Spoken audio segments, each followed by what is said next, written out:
Alright, nguhaye karibu cyane niba ari ubwa mbere uje kuri ino channel, ntugende udakoze subscribe, niba kandi hari umuntu washarinze nawe, thank you, nawe ugenda usharinge n'abandi. Tuvugana hano ku bintu biri educative, ku bintu byigisha, ku bintu bitanga information, ku bintu kandi bishobora kukugirira akamaro mu buzima busanzwe. Ino partie ya kabiri rero iravuga kuri flexible premium adjustable life insurance, noneho with index account option. Ubushize nagira ngo ndibutse yuko twaganiriye ku gice cyayo cya life insurance. Uyu munsi tugiye kuganira kuri investment side of it. Twari twashoreje ahantu twavuga kuri benefits zayo, donc critical illness, na critical illness na terminal illness, aho ushobora gukora accelerated withdrawal, ukaba ushobora gusaba amafaranga, donc insurance company ikakoherereza amafaranga yawe, percentage y'amafaranga yawe up to 100%, none ukaba ushobora kugira ibintu ukora. Uyu munsi rero niba uri tayari yo kureba ku gice cya investment, uyu munsi ni umunsi uri interesa, tugiye kurebamo uburyo cash value ikora. Hanyuma partie ya gatatu nzamvuga kuri policy nyayo apana registration, kubera ko ibintu bya registration batwoherereza ntago bigaruka iyo bazanye policy yanditse. Ibi bice byose biza biri worded mu bundi buryo, rero ugomba kumva both sides. Reka nguha akanya gasegonda gatoya ukore subscribe kugira ngo video ya gatatu nisohoka itazagucika. Okay, good, thank you. So let's get going. Reka tugende, off we go.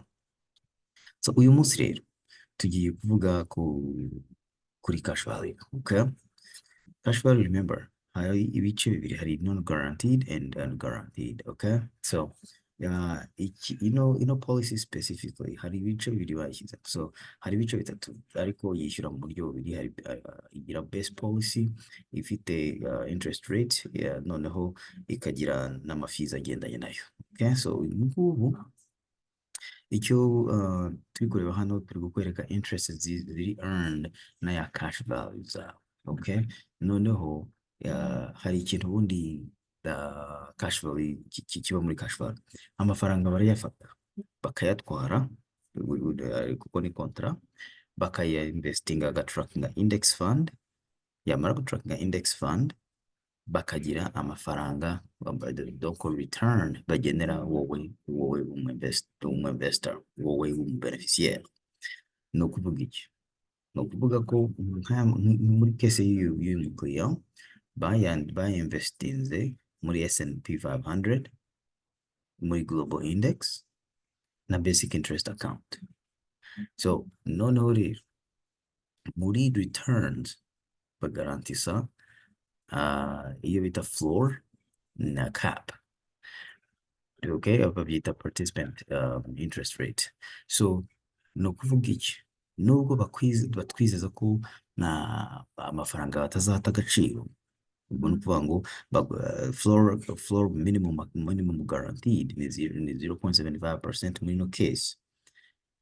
Noneho bakavuga ko bakaguhereza na maximum guaranteed nayo iri 7%, murayibona hariya. Ndakuvuga ngo niyo iriya index yawe ya makinze 40% or 30%, uburi limite ya interest ishobora gukora, ishobora kugira kuri investment yawe. So opposite side of it, ndakuvuga ngo iyo company nanone igize bad year, which is not really bad year, ni performance ziba zihinduka kandi hari ibintu udashobora gucontrol muri market, barakubwira ati tuzaguha 0%, nta intere uzabona, nitugira umwaka mwiza uzabona 7%, nitugira mubi uzagira 0%. So iyo rero icyiza cyabyo ni uko udahomba amafaranga, ariko ikitari cyiza cyane ni uko niyo amafaranga market ya performance neza, anything past 6-7% barayatwara, doesn't come back to you. Okay? So aho hantu nagira ngo tuhumve neza. Hano icyo bari kuvuga ni ama charges. Charges zo ntacyo zitwaye. Every company has charges. They get service fees and stuff. Hano barakubwira n'ufatanya amafaranga bazayaguha bagucarinze 325 ya administration fees. Hanyuma ahangaha bakubwira nyine maximum udashobora kurenza mbere yuko ubikuza miliyoni n'ibihumbi 500. Ariko uyu mubare uri very intriguing. I will show you in a minute. Cap. Iyi ni cap twari tumaze kuvugana. Cap index change nibo bakora badetermina nyine inoza interest rates. So I think mfite ndaza gukora summary, ariko I think ko mfite summary igaragaza mu by'ukuri uburyo cap ikora na floor ikora. Ndaza kwishyira kuri ku musozo w'iki kiganiro kugira ngo murebe neza illustration y'icyo bishatse kuvuga. No kuvuga ngo iyo market igize hejuru ya percentage ya investment, wowe baguha ayo bakwandikiye ari guarantee na niyo market yaba ari nziza. Okay, so that's what the cap mean. Floor means hey, niyo market yaba nabi tuzagushyirira, tuzaguha at least no interest, ariko nawe amafaranga yawe azaba ari hano. Ayahe tuvuga cash value, ariko se nangahe we don't know yet. Okay, so S&P 500 muri Amerika, Euro stocks muri Euros, na Hang Seng Index ni China. Okay. What else? Kugira ngo manze twumvikane yuko ibintu ugenda kubabwira hano ni ibintu ahari wenda mutagirira umwanya wo gukorera analysis ngo mubanze murebe. Okay, so uyu nguyu ni minimum na maximum ya 25 year compound average annual. Floor again ni donc niba stock izagenda performing negatively, ntabwo wowe ntabwo uzajya muri mwe, bazayigumisha kuri zero kuko ngo nta intere bazaguha. Ariko nikora neza nanone cap bashobora kuguha ni 13%. Muri case y'uyu mukiriya floor ye ni 0.75%, naho cap ye ni 13%. Kuvuga ngo niyo market ya performing more ntabwo yarenza 13. Okay, so ibyo ni ibintu ugomba kumva. Ikibazo urabaze ese ubundi Ben, market ubundi ishobora performing more than 13%? Oh yes, all the time irabikora cyane. Okay, so ahubwo ikibazo ni niba si performing hejuru ya 13%, kuki jyewe nk'umu investisseur bampa gusa 12? Well, nanone kandi nibaza uti n'inshuro nke performing negatively, nanjye ntago bampa interest. So it is a trade-off. Okay, it is a trade-off. Okay, so reka rero turebe summary y'amafaranga. Okay, so hano hari guaranteed assumption, tugeze muri surrender. So ugomba kumva icyo bino bintu bishatse kuvuga iyo bigeze muri cash surrender values. Ku muntu ufite, wibuka ko uyu mukiriya atanga 555 buri kwezi, no kuvuga ngo 6,600 buri mwaka. Mu myaka 5 ya mbere kugera 28 azaba mu myaka 5 niba yatangiye afite 42 ans, nk'uko tureba hariya azaba afite imyaka 47. Azambara rero polisi imyaka 28 afite imyaka 70. Of course ntabwo azaba akiri gukora, azaba amaze gutanga ubwo ni 6,660 ku byiciro 5. So you understand the math. No kuvuga iki rero, nakuvuga ngo naramuka ayisarindarinze ino fee, ino policy, ni estimated time, I mean estimated cash yabona in return ni 4,482. Yeah, aho ngaho ni kuri guaranteed assumption. Tukajya kuri kino gice cyo hirya, non midpoint assumption, non-guaranteed midpoint assumption. Cash surrender azamaramo imyaka 28 amaranye no policy, bamuha 110. Bakwereka ko death benefit hano ari 610. Umaranye policy imyaka 28. Okay, so noneho rero indi another non-guaranteed assumption, cash value surrender 339, death benefit bikaba 823. none bakakubwira ngo based on guaranteed assumption coverage irangira mu myaka 29 kugira ngo ubashe kubona byibura guaranteed assumption, guaranteed surrender value. Kuki baba bashaka yuko, kuki baguhereza surrender value?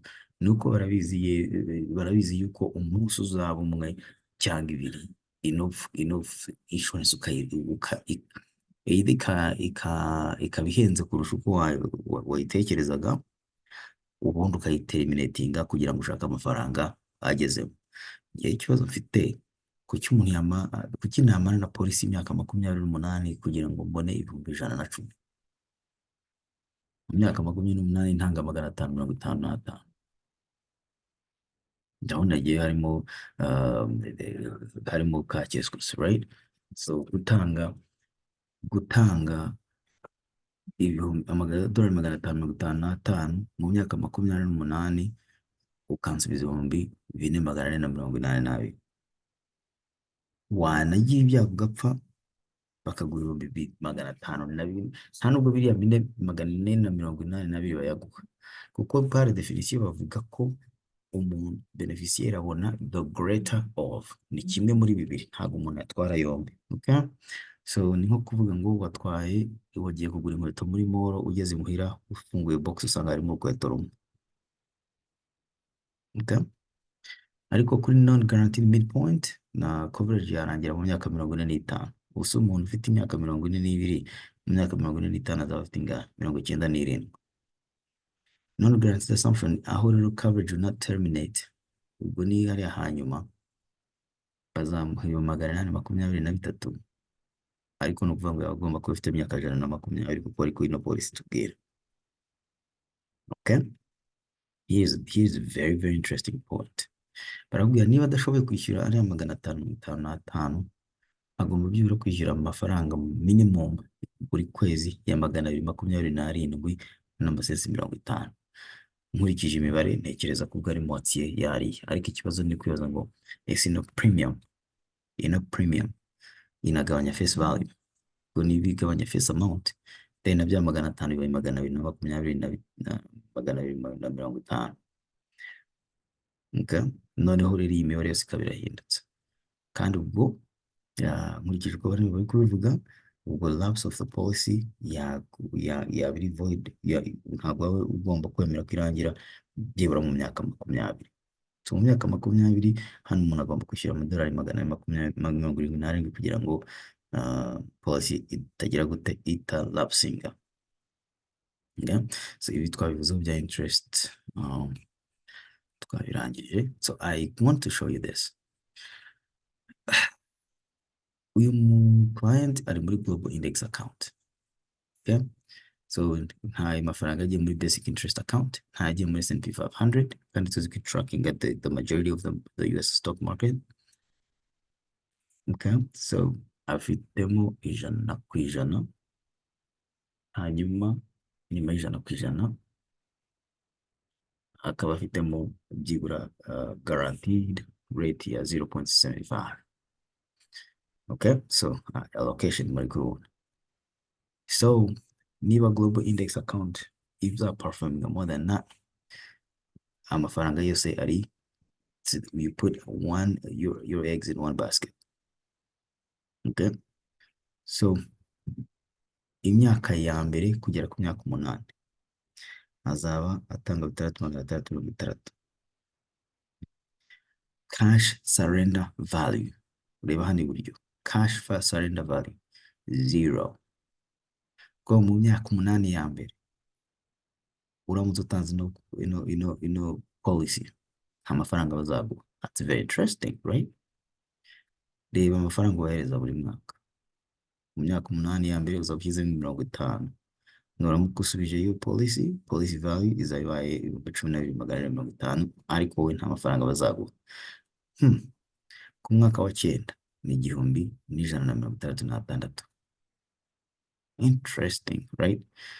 So ngira ngo murabyumva, nuramuka upfuye muri mwaka wa mbere batanga 500, kubera ko kira 1,688 bavuga ko batanga uh, hagati kimwe muri bibiri hagati ya death benefits cyangwa cash value. So iki gihumbi magana atandatu mirongo inani n'umunani ntabwo cyaba kirimo.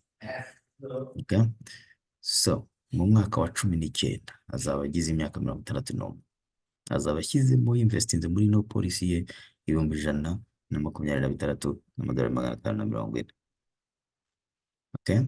Aramutse agiye gusarendaringa cash, this policy for cash, bazamuha 20 bavanemo ama loans, bavanemo anything. Remember, baba babwira bati mugure no policy kugira muzayaguzemo amafaranga against your own policy. Naho ngaho ndahagera mu kanya, ariko nikigaragaza ngo nyuma y'imyaka 20 umuntu agize imyaka 61 azaba yashyizemo amadolari 126. Of course ni nta namwe wakonvestinga 126 ngo numva baguye 500, ariko mu myaka 20 utanga amadolari 555, I think it's possible ushyize muri mutual fund. Ariko nujya gusaranira this policy ukajya kuyisubiza bazaguha gusa 20,000. Ngibaho byanditse muri registration. Okay? Noneho rero najya kuri taringa azamaze imyaka 25, uyu murongo niyo mpamvu nawushyize mu hano. Policy premium azaba amaze gutangamo hari izaba iri 166,500. Policy value izaba iri 13,957. Aramutse agiye gusaranira this policy bazamuha 13,957. Mwawe kwibaza impamvu? Nakwibaza impamvu. Guhamagara umurep mukamubwira uti dusobanurire ibi bintu ikintu bishatse kuvuga. Okay? So these are non guarantees. Kubera ko ari non guarantee ntabwo nirirwa nzinyuramo. Okay? Kubera ko they're non guaranteed. Yeah. I want to check on guaranteed, non guaranteed. Is any restrictions? So all right. Dufite icyo bita hano cash value accumulation test. Remember, ugira na kontara na life insurance company. So ibi rero izi nizo bakoresha muri cash value accumulation. Okay?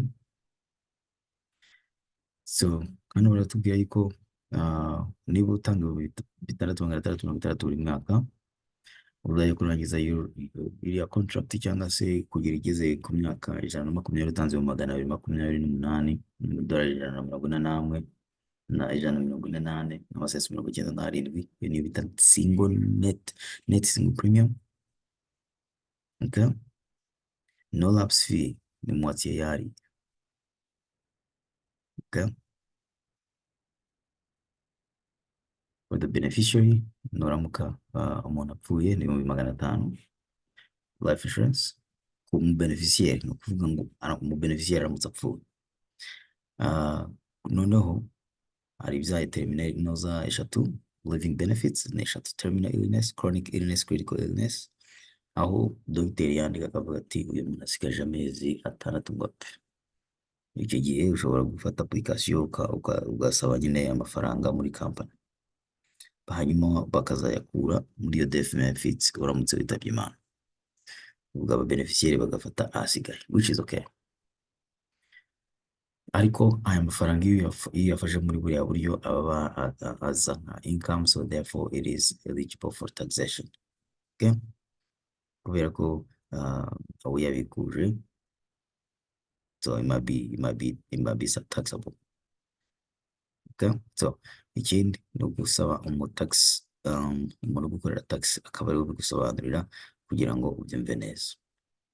So ahangaha rero terminal illness and accelerated, so uburyo izo ntuza bazikarikira na uburyo bumwe hano, ni kuvuga ngo nubwo maximum accelerated death benefits ari 100% by'amafaranga hari ariyo 1,150,000.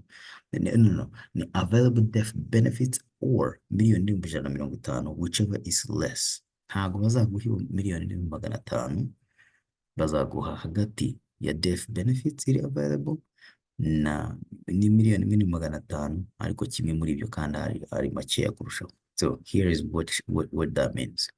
Nuramuka ugize ikibazo kimwe muri ziriya illness, yaba terminal, yaba critical, yaba yaba ah, yaba ziri gukoresha dogo terminal chronic and critical, nugize imwe muri zine eshatu ukabigira ku myaka 44, these are non-guaranteed terminal illness accelerated payout. Umaranye age at claim 44, 470, 67, 704, 90 miliyoni n'ibihumbi 94.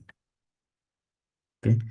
Ntabwo aragera ku don't kuba uko ugenda ukura ku myaka ugenda usaza niko baguha menshi, ariko iyo uyakeneye ukiri muto nawe baguha makeya. Kubera iki? Kubera ko utamaranye nabo igihe kirekire ku buryo uba wabahaye amadolari menshi. Ibi nanone biri reduction in life expectancy, so bigaragaza ngo for example nk'uyu mu customers naramutse, kuko deja ari kugera mu myaka 44, aramutse agize agaclaiminga ku myaka 67, yakabona agaclaiminga ati 50%, bamuhimba 84, apana miliyoni n'igice. That makes sense, right? Ariko claiminga ku myaka 90, bamuhimba 200. Ariko umuntu umaze imyaka 40 aramutse yinvestinze imyaka 50 iri imbere, ntabwo yaba afite 200. Ibyo nabyo nzabukarekera mubereka. Okay, so ndumva banyuriyemo critical illness, same thing. Imyaka 67 aramutse yaplitse bamuha 232 dolari 595.